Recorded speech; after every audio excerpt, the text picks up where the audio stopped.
I would point out too that the one outlet is still missing. Jason Landers has not played in the third quarter, and that's a player, their biggest player on the court, has not been available for those outlet presses. Yeah, and as we start the final period, I don't see him out there to start the fourth period. You know, four fouls, you're really limited. Jermaine Pierce is going to be stuck on that bench for a while too. Willis handling the ball. Soft pressure on the part of Wissahickon. Anthony back out. Willis has the ball, looks to penetrate, pulls it back out. There's a steal. He telegraphed that one. Turnover. 31 has it, pulls it back up, but gives up the dribble.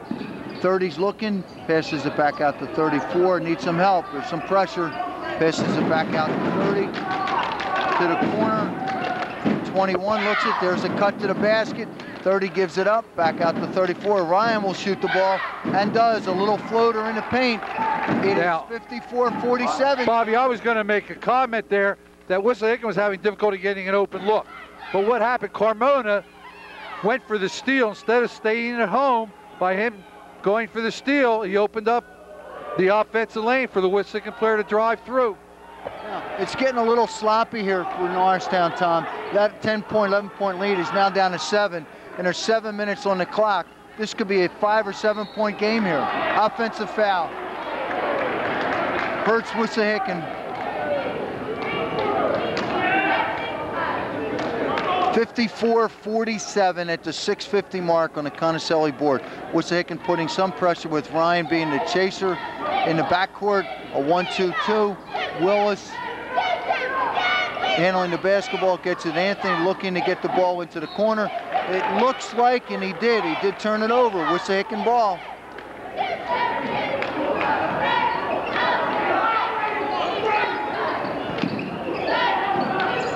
Back to the middle. Back to Ryan, looking for 34. He's got to get rid of it. Gives the ball up in a tough area. Almost turns it over. Can't do that. He did turn it over. Norristown ball, gave it to him in a bad spot, Tom. Well, I attribute the Norristown defense for forcing the ball to those vulnerable trapping areas. Okay, Ryan chasing the ball, almost turnover. Looking to trap it on the corners. To the middle, Anthony's looking. Ken to Willis. Anthony in the corner has the 3, and it's there. It's there. Gets his first one since the first half, Bobby. And maybe the first quarter. Back up to a 10-point game at the 6:01 mark. Wissahickon still fighting that pressure. Ryan handles the ball, does a spin move, gives up the dribble, almost turns it over. 30 has a look. Misses it, it's a flat shot. Here we go, 3-on-2. Willis handles it, penetrates, and is fouled. He is so quick going to the basket. Yeah, he's quick and he explodes that last step. He gets up. And he normally finishes those. But the foul's going to put him on the line for 2.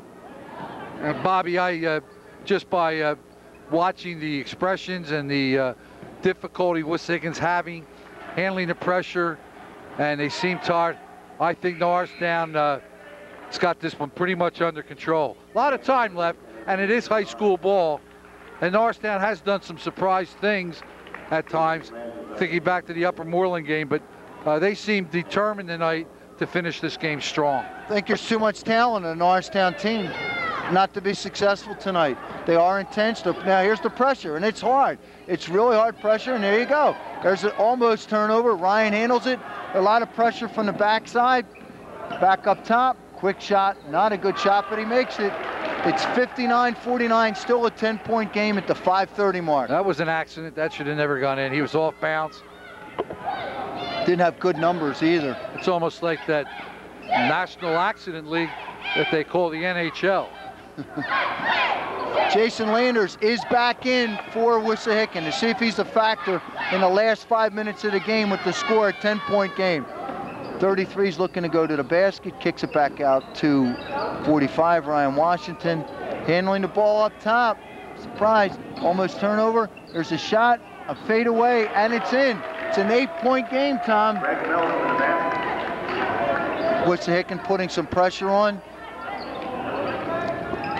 Yeah, they haven't quit. Let's give Wissahickon some credit. Turnover. That's an unforced turnover. Yes, just lost the ball, passes it. Now we got a score here. He misses the shot, and there's a block and a possible. There is a foul out of it. If I were Mike Evans here, I'd get a timeout. I'd just get a timeout, and I would just settle Norristown down a little bit. They shoot themselves in the foot. They have an opportunity to control the game, put the game away, make some extra passes, and they're still seeing the same defensive trap they've seen the first half, and an unforced turnover by Anthony, very uncharacteristic. And the 8th foul for Norristown. Right, Wissahickon's in a bonus for the next 4:37, and they're only 2 fouls removed from 2 shots the rest of the game. So this could be a factor. Well, both teams will be in 1-1.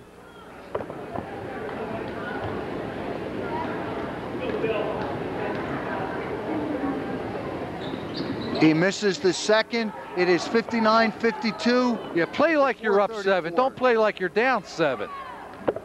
Pressure. Willis handles it, gives it up early. Ken has it, passes it back out to Anthony. Willis has it, passes it back up top. They don't need any rush shots or forced jumpers. Yes. The next foul puts him on the line. 1-on-1, look to go to the basket. Willis is looking, pulls it out. Gets a good shot, and there it is. Jermaine Pierce picks up the basket and goes to the line. That time Norristown did a great job, Bobby. Put the ball in Willis Gardner's hands. Nobody could take it off him for Wissahickon. They chewed up valuable clock. He penetrated. They got the defense to help out, and they had the open. And he completes the 3-point play. Jermaine It's Pierce. back up to 10. 4:05 on the clock. Wissahickon getting pressure in the backcourt. Pierce should have his hands up here. Trouble to see over. Don't let him go through the middle. Passes to 33. He's going to stop. Almost travels. In trouble. Open player. Tries to hit Jason. Doesn't. Turns it over. No need to push it now. Got a 10-point lead. Layup going to the basket. Very athletic shot by Jermaine Pierce on that, Tom. 12-point lead, 3:37 on the clock. Another turnover. No rush, no rush. Spread him out, spread him out. No rush. Get him to play a man-to-man. That's a bad shot. Yeah, forced it. There's no need for it. You have the lead, and you get a turnover and a foul out of it. He's out of the game. He's out of the game. He made 2 big plays, Bobby. 2 big plays, then he took the 4th shot, tried to make up for it with 4 fouls, and he's going to have to sit. And he gave Norristown the spark when the Trojans made that little mini run. Yeah, he's not happy with the call. I mean, the call's made, that's it.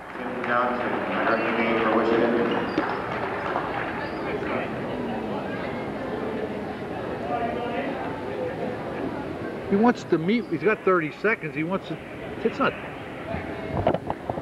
Coach Evans wants to use this 30-second time before he gets the sub in, talk to his players. Carl Dean entering the game for Norristown. Okay, Carl Dean's coming back in. That's a great addition, Tom, with the first half that he had. So 3:18 on the clock. Makes the first.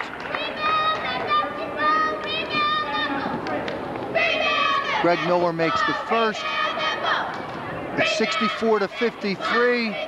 Both teams are in a 1-on-1 situation. The next foul in Norristown puts Wissahickon up at the line for 2. Willis is getting pressure, handles it easily.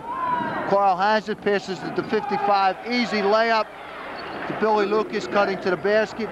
Back up to 12. Number 12 handling the ball for Wissahickon. They've got to go to the basket. There's a turnover. Bad passing angle. Norristown has the ball. Willis inbounds it. I think the fat lady's warming up to sing, Bob. I agree with you, Tom. There's not much time. There's 2:46. Both teams in a 1-on-1. There's a penetration at Alamo score. He rushed the shot, though. He didn't have his feet set, and he rushed it. 30 is able to break the pressure, gets the pass to Jason, sustains the dribble. 34 back out to 30, gets the shot, misses it. There is a follow, gets another shot, and Greg Miller gets the shot, the rebound, and scored. So I am impressed with the Wissahickon team, though. Kyle Wilson's done a great job with them. They've hung tough the whole game. They've never quit. They've never got discouraged. They're going to fight it right to the very end. They just didn't have enough material, enough quickness to match Norristown's athleticism. You said earlier, Tom, it's a young team, and it's only going to get better, and they're going to be around for a while. I agree. Okay, Quiles handling the ball, back to Willis. Penetration, blocked by Jason Landers. Elbows are flying. Yes, as a matter of fact, 55, Billy Lucas caught the tail end of that elbow. Greg Miller on the drive, passes it out to 12, takes a shot, misses it. Two Norristown players come up with the rebound. And Bobby, another point regarding Wissahickon. They don't see this element of quickness in their division. The division Norristown's in with Cheltenham, Hatboro Horsham, Plymouth Whitemarsh, and some of the non-league games. This is going to help Wissahickon when they play one of those quick athletic teams in the future. And with their league record and overall record, they will be in the playoffs. Willis is fouled. That's not the player you want to foul. He's going to go to the line with 1:14 left on the board. Norristown is up 66-56, and that is the 8th foul. It's a one-on-one situation. Gardner at the line shooting 1-on-1. Brian Washington comes back in for Jason Landers.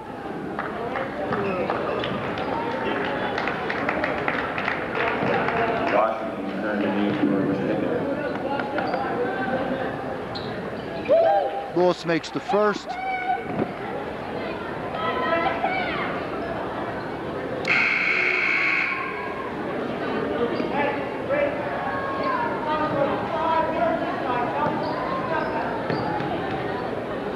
Another substitution for Norristown. Okay, Wissahickon's got to push it up. There's 1:10 and they're trailing by 11. 34 is looking for the three, doesn't get it. 12 is back up top. Just playing out the clock at this point. There's a layup. There's a quick timeout. Score is 67-58 with less than a minute on the clock. Bobby, I have to give you credit here in the last minute. I know you had to do a couple of these games solo this season, and I just want to let you know, and the listening audience and viewing audience out there, how difficult a job this is. Unlike normal TV settings where you go away for commercial breaks and you have opportunities to take a rest, sip. Bob Koch doing it alone is on all night. As long as you're watching this telecast, Bob Koch had to talk, we had to talk. So Bob, great job, and I give you credit. Thank you, partner. You're really forced to stay alert. I mean, you go through a lot of water or soda when you're doing it by yourself, Tom. Yeah, and you know, people, you have to be patient. If there's some dead air time there, give the guy a break. He's got to take some breaths. I said that after the last game. I apologize, and I thank the audience for being patient with me, because you're constantly going when you're doing by yourself. If you're tired, you get awake real quick. All right, here's what we have. Wissahickon's putting pressure on Willis, and Anthony gets the ball. There's a quick foul by number 33.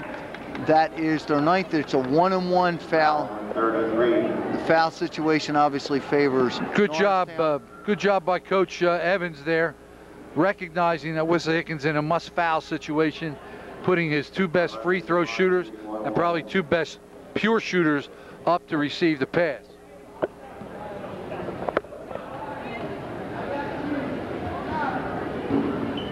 Anthony misses the first shot. Wissahickon rebounds it. They have to capitalize on it. They're going to look to try and get that three. 12 with the spot up. Flat.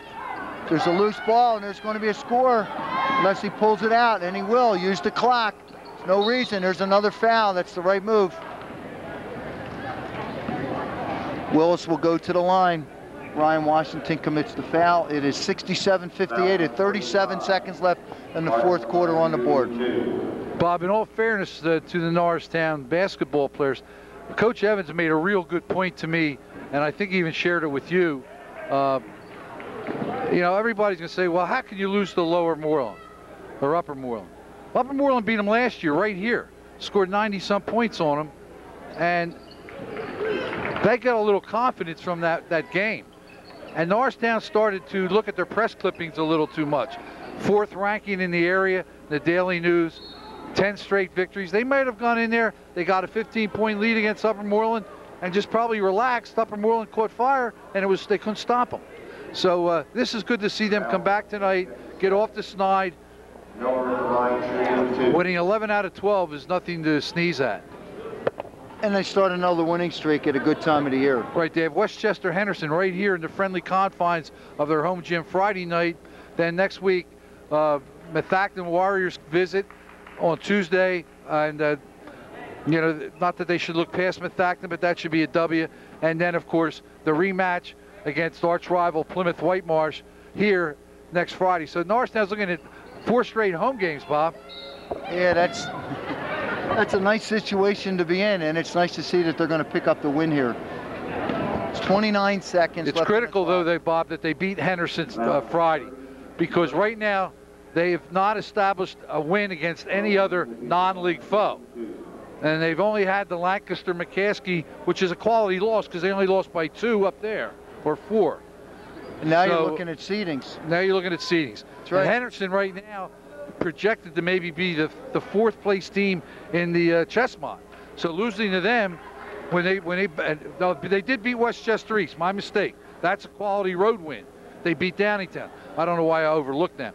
But they have to finish, if they could sweep the Chessmont, beat Henderson, then go down in 2 weeks and beat Coatesville at Coatesville, then they'll have some ammunition going into that seeding meeting. Yeah, we all know that seeding is important. Those first 4 or 5 seeds are critical. And that's a big, political headache, that thing.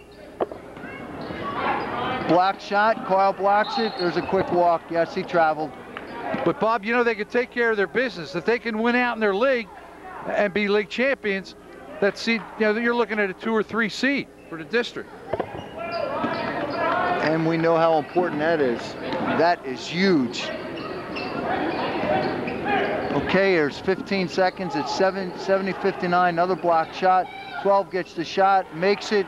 It is 70-60. It's over. No foul. No, just run out the clock. Let it go. Willis is going to run it out. No need to shoot the ball. It's over.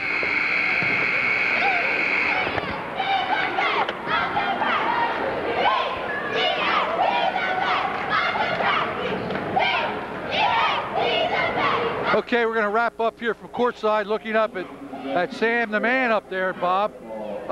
Norristown, as I said, and you mentioned, it was going to be a contrasting styles. We thought the team that would be able to dictate their tempo would have a great chance coming out on top, and that was Norristown.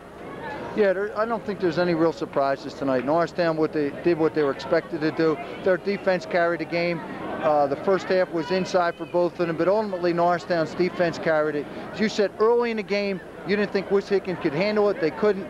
The loss of Landers for the first 8 minutes, 12 minutes of the second half hurt Wissahickon. That inside pressure didn't help them.